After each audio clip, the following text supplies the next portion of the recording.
Hello everyone, मी doctor Pritam Khune, MBBS MA anthropology NET qualified 4 वेळेस UPSCचा interview दिलेला आहे। आज आपण डिस्कस करणार आहेत एक अँथ्रोपॉलॉजी मधला एक इम्पॉर्टंट टॉपिक म्हणजे लॉज ऑफ मॅरेज, म्हणजे काय विवाह संस्थाला नियंत्रित करणारे वेगवेगळे कायदे।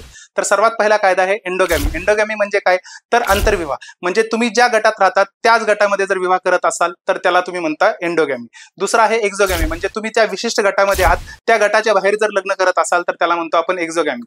तिसरा आहे हायपरगॅमी, म्हणजे एखादी स्त्री तिच्याच गटामध्ये किंवा त्यापेक्षा उच्च गटामध्ये जर लग्न करत असेल त्याला म्हणतो आपण हायपरगॅमी।